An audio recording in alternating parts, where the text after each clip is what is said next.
والعصر کیا مطلب ہے اس کا؟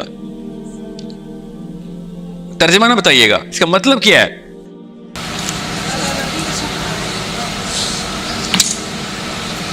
اللہ تعالیٰ اپنی قسم نہیں کھا رہے. نہیں آپ نے مجھے پتا میتھس کہاں سے کی ہے. یہاں پہ اللہ تعالیٰ اپنی قسم نہیں اٹھا رہے، کیونکہ اب اللہ تعالیٰ اپنی قسم اٹھاتے تو آگے والی فالوئنگ آیت یہ نہ ہوتی جو ہے. ٹھیک ہے، یاد رکھیے گا، غور سے سمجھیں. ایسے نہیں اللہ تعالیٰ کے بارے میں نہیں سوچنا میری قسم انسان نقصان میں، نعوذ باللہ. غور سے سمجھیں، اللہ تعالیٰ is going to give. Whenever he's going to talk about himself, he's going to give. Okay? This is the most subjective ayat. Maybe the most in the, in all of the Quran. اس level پر اللہ تعالیٰ نے zoom out کروایا انسان کو کہ اس لیے میں کہا تھا ٹائم نہیں، کیونکہ ٹائم سے پہلے بھی زمانہ تھا. یاد ہے کس نے پوچھا سوال؟ وہ زمانہ بھی یاد کریں یا وقت نہیں تھا. ٹھیک ہے، پتا نا آپ کو اس بات کا؟ قرآن نے بتایا وہ وقت سے پہلے کا زمانہ ہے، تو اس کو بھی فیکٹر ان کریں گے اور اس کو بھی فیکٹر ان کریں گے جب وقت نہیں ہوگا.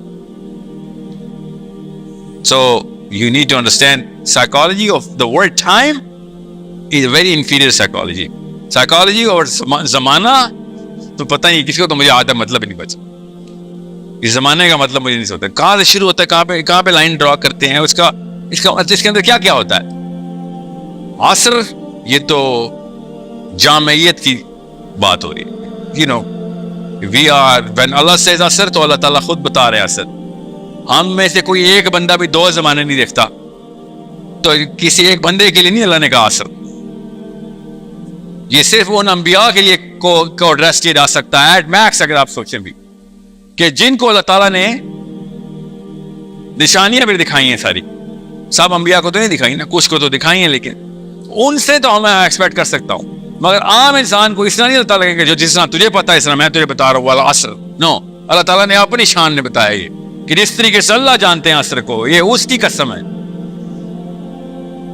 کہ تو نقصان میں ہے، تجھے پڑھا رہا ہوں میں.